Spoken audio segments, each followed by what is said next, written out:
Olá! Hoje a gente vai mergulhar num momento assim de altíssima tensão no reinado do rei Davi. A nossa fonte é o capítulo 15 de Crônicas. E olha, não é só a história de carregar uma caixa dourada de um lugar para o outro, né? Não mesmo. É a crônica de uma segunda chance. Porque a primeira tentativa, nossa, foi um desastre completo. Um desastre catastrófico. Exato. Então agora o Davi precisa não só consertar esse erro, mas ao mesmo tempo ele está consolidando Jerusalém como o novo coração espiritual e político de Israel. E a nossa análise aqui vai ser sobre isso. A logística, a teologia e, para mim, o mais interessante, o drama humano por trás de tudo. Exato, e a tensão é o ponto de partida, né? A primeira tentativa de levar a Arca da Aliança para Jerusalém terminou com uma morte, assim, inesperada e um rei paralisado de medo, meses. Então a grande pergunta que fica nesse capítulo é: o que mudou? Por que ele decide tentar de novo? E mais importante, por que dessa vez dá certo? E a resposta, como a gente vai ver, está toda nos detalhes. Numa mudança radical de abordagem que vai, da arrogância para a humildade. Ok, então vamos desmembrar isso. O capítulo já começa com a chave para essa mudança. Davi declara: ninguém pode levar a arca de Deus senão os levitas. Para quem talvez não esteja tão familiarizado, os levitas eram a tribo separada para as funções sagradas, né? Cuidar do templo, essas coisas. Mas por que essa regra, que parece um detalhe tão técnico, era tão crucial? Porque o como era tão importante quanto o quê. Na primeira tentativa, eles trataram a arca como, sei lá, uma carga qualquer. Botaram num carro de bois, né? Isso, um carro de bois novinho, super prática, eficiente e completamente errado. Era o jeito que os inimigos de Israel, os filisteus, tinham usado. Aí, no trajeto, os bois tropeçam, a arca balança e um homem chamado Uzá, com a melhor das intenções, estica a mão para segurar e morre na hora. Nossa! A lei de Moisés era clara. A arca tinha que ser carregada nos ombros dos levitas como as varas longas. A ideia era criar uma distância de respeito. Ninguém podia tocar no sagrado. O primeiro erro do Davi foi tratar o sagrado de forma casual. E o mais interessante é que ele admite o erro publicamente. No versículo 13, ele reúne os líderes e fala basicamente: olha, da outra vez a gente não fez do jeito certo e por isso o Senhor se voltou contra nós. É uma admissão de culpa impressionante para um rei, né? Muito. Ele não culpa Uzá, não culpa os bois, ele fala: a falha foi nossa. A gente ignorou as instruções. É um momento de virada, sabe? Onde a liderança aprende com o fracasso. E não é só um pedido de desculpas, é a base para uma operação totalmente nova. A segunda tentativa é de uma meticulosidade que beira a obsessão. Davi entende que a reverência não está só no coração, está também nos procedimentos. Ele percebeu que para que o espírito da celebração pudesse florescer, a estrutura precisava ser impecável. Exatamente. E essa estrutura é impressionante. Ele não dá uma ordem genérica, tipo, tragam a arca. Ele convoca os sacerdotes principais pelo nome, Zadok e Abiatar. Isso. Depois chama os chefes das 6 grandes famílias levíticas, citando cada líder. E não para por aí, o texto dá a contagem exata de quantos homens de cada clã foram convocados, centenas deles. E o ponto não é a lista em si, mas a mensagem que ela passa, né? Cada detalhe foi pensado. Nada seria deixado ao acaso dessa vez. E o que é fascinante aqui é que isso vai muito além da logística. O que Davi está fazendo é um golpe de mestre, uma jogada de construção de nação. Como assim? Ele já tinha conquistado Jerusalém, transformado na capital política.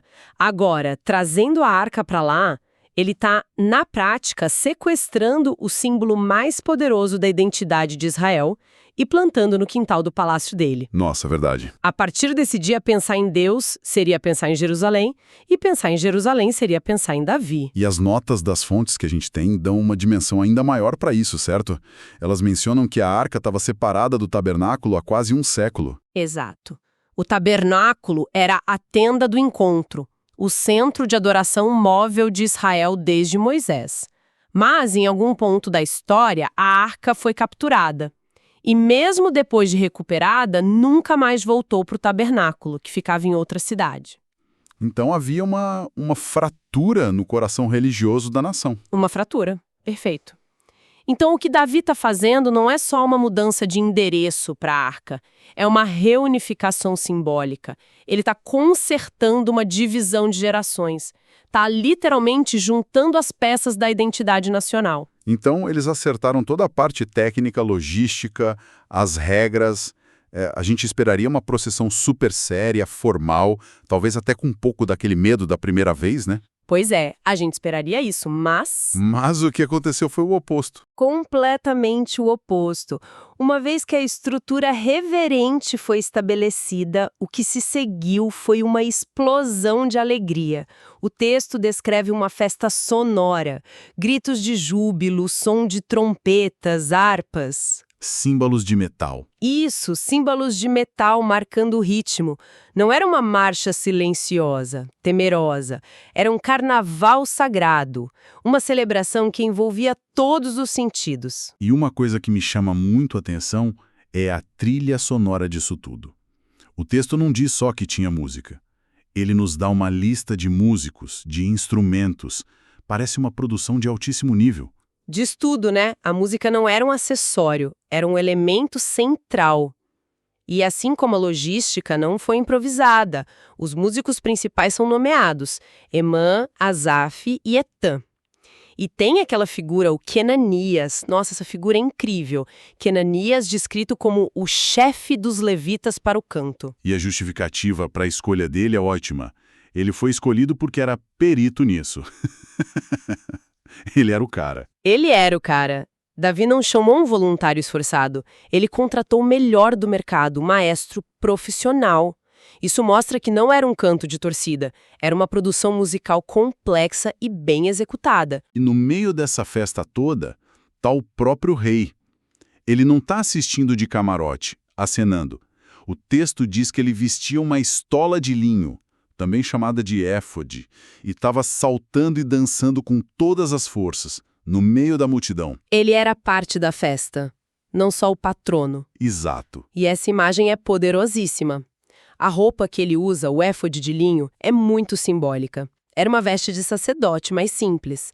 Ao tirar as vestes reais e usar algo associado ao serviço religioso, Davi está comunicando humildade, devoção. Ele está se despindo da pompa da monarquia para se mostrar vulnerável e alegre diante de Deus e do povo. É uma performance de liderança, mostrando que o rei também serve. Mas será que a gente pode ver isso também por um ângulo mais cínico?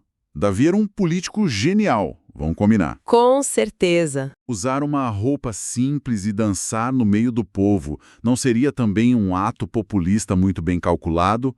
Uma forma de se conectar com as massas e se distanciar da imagem mais rígida da realeza do Saul?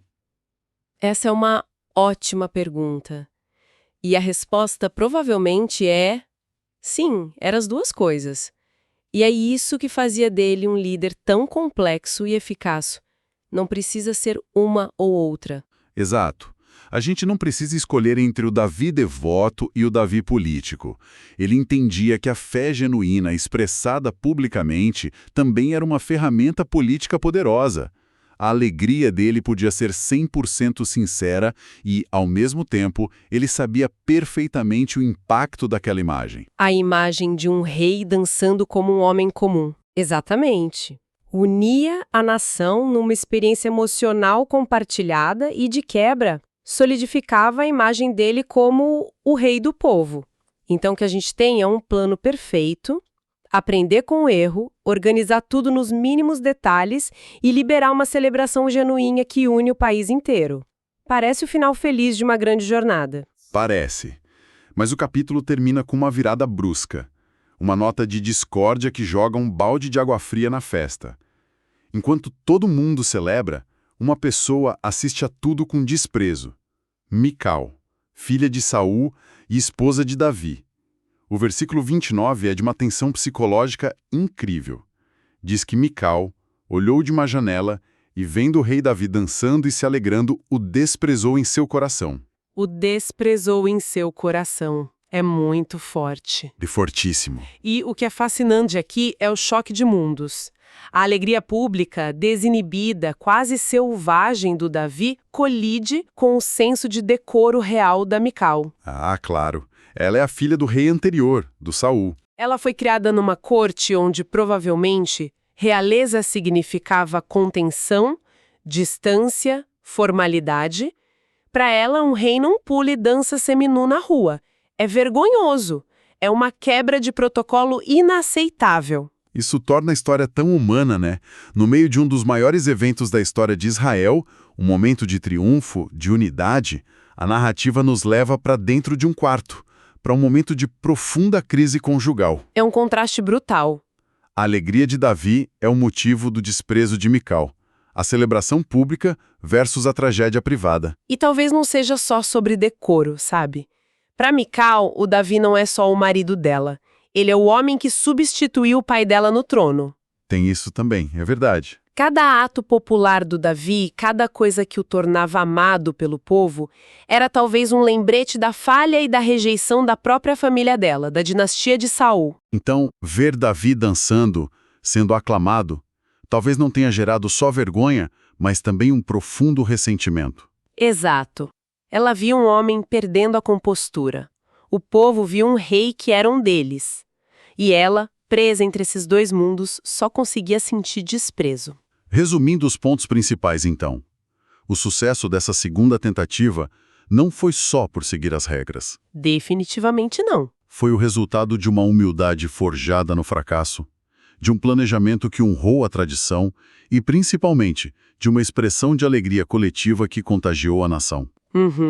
O evento não só moveu um objeto sagrado, mas cimentou Jerusalém como centro de tudo e definiu o estilo de liderança do Davi, carismático, devoto e profundamente conectado com o povo. E se a gente conectar tudo isso a uma reflexão maior, a história mostra de forma brilhante que estrutura e espírito não são inimigos. Na verdade, um precisa do outro. Como assim? As regras detalhadas, a obediência à lei, a organização, tudo isso criou um ambiente seguro e reverente. Foi essa estrutura que permitiu que uma celebração apaixonada e espontânea acontecesse, sem o medo que marcou a primeira vez. Ah, entendi. A paixão sem preparação levou ao desastre. Isso. E a preparação meticulosa abriu o caminho para a paixão florescer.